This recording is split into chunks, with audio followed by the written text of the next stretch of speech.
ইন্নাল্লাহা ক্বাদ ফারাদা আলাইকুমুল হাজ্জা ফাহাজ্জু। নবী করিম সাল্লাল্লাহু আলাইহি সাল্লাম জানিয়ে দিল, ও পৃথিবীর মানুষেরা রে, আমার উম্মতেরা রে, আল্লাহ রাব্বুল আলামিন তোমাদের যাদের উপর হজ ফরজ করে তোমরা কাবা শরীফে গিয়ে হজ করে করে আসো।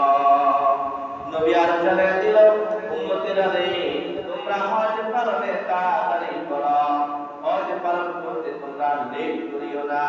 তোমাদের মধ্য থেকে কোনো ব্যক্তি জানে না যার নিকট এখন টাকা পয়সা আছে ভবিষ্যতে তার এই টাকা পয়সা থাকবে কিনা, সেই ব্যক্তি এখন সুস্থ আছে ভবিষ্যতে সে সুস্থ থাকতে পারবে কিনা। যার উপর আল্লাহ রাব্বুল আলামিন হজটা ফরজ করে দেয়, ওই হজ পালন করতে তোমরা দেরি করিও না, হজটা তোমরা তাড়াতাড়ি পালন করে আসো। এবার আসি কাদের উপর হজ ফরজ হয়। আল্লাহ রাব্বুল আলামিন কোরআনে কারিমে সূরা আলে ইমরান 4 নম্বর পারা আমাকে আপনাকে জানিয়ে দিল, ওয়ালিল্লাহি আলান নাসি হিজ্জুল বাইত মান ইসতাতাআ ইলাইহি সাবিলা। আল্লাহ রাব্বুল আলামিন তার সকল বান্দার উপর হজ ফরজ করে দেন যারা বাইতুল্লাহ শরীফ পর্যন্ত আসা যাওয়ার মতো তাদের সুযোগ থাকে, পাড়া থাকে, টাকা পয়সা থাকে। প্রিয় ভাইরা আমার, বর্তমানে যার নিকট 7 লক্ষ টাকা রয়েছে, অর্থাৎ বাইতুল্লাহ পর্যন্ত যাইতে পারবে, আবার বাইতুল্লাহ থেকে আসতে পারবে, মাঝখানে যে 10টা দিন, 15টা দিন, 12 দিন সেখানে অবস্থান করবে, এই কয়টা দিনের খাবার দাবার যদি তার পরিবারের জন্য রেডি থাকে, তাহলে মোট মিলিয়ে বর্তমানে হিসাব অনুযায়ী যার নিকট 7 লক্ষ টাকা থাকে তার উপর আল্লাহ রাব্বুল আলামিন হজটা ফরজ করে দেয়। বাংলার জমিনে হাজার হাজার মানুষ 7 লক্ষ টাকা নয়, এর চাইলে 2 গুণ 3 গুণ টাকা পয়সার মালিক দেখা যায়, 70 লাখ টাকার মালিক আছে দেখা যায়, 7 কোটি টাকার মালিক আছে দেখা যায়, কিন্তু তারা বাইতুল্লাহ শরীফে হজ করতে যায় না, আল্লাহ পাকের বিধান হজটা পালন করে না। প্রিয় ভাইরা আমার, যেমনি ভাবে হজ পুরুষদের উপর ফরজ হয়, অনুরূপ ভাবে হজ মা বোনদের উপর অর্থাৎ মহিলাদের উপর ফরজ হয়।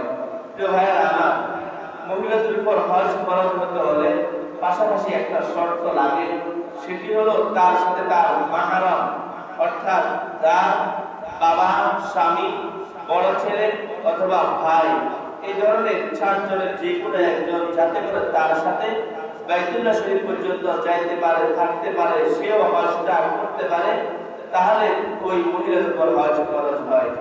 এখন সাথে করে যে বাবাকে নিয়ে যাবে, ভাইকে নিয়ে যাবে, স্বামীকে নিয়ে যাবে, ছেলেকে নিয়ে যাবে, হয়তো এই টাকা পয়সার স্বামী, ছেলে, ভাই, বাবা নিজস্ব টাকা পয়সা হতে পারে, বা যে মহিলার নিকট যদি 14 লক্ষ টাকা থাকে, সে ইচ্ছে করলো হজ করবে, পাশাপাশি তার বাবাকে নিয়ে গেল, স্বামীকে নিয়ে গেল, ভাইকে নিয়ে গেল, বড় ছেলেকে নিয়ে গেল, তাহলে ওই মহিলার উপর হজটা ফরজ হয়ে যায়।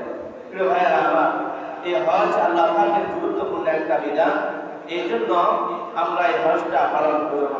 হজ পালনের বিষয়ে নবী মুহাম্মদ রাসূলুল্লাহ সাল্লাল্লাহু আলাইহি সাল্লাম তিনি হাদিসের মধ্যে জানিয়ে দিলেন, ওয়া রাসূলুল্লাহ সাল্লাল্লাহু আলাইহি ওয়াসাল্লাম, ইন্নাল্লাহা ক্বাদ ফারাদা আলাইকুমুল হাজ্জা ফাহাজ্জু। নবী করিম সাল্লাল্লাহু আলাইহি সাল্লাম জানিয়ে দিল, ও পৃথিবীর মানুষেরা রে, আমার উম্মতেরা রে, আল্লাহ রাব্বুল আলামিন তোমাদের যাদের উপর হজ ফরজ করে তোমরা কাবা শরীফে গিয়ে হজ করে করে আসো। এজন্য হজ করতে হবে। আল্লাহ রাব্বুল আলামিন যাদের উপর হজ ফরজ করে তারা তো আল্লাহর বিধান হিসেবে হজটা পালন করবে।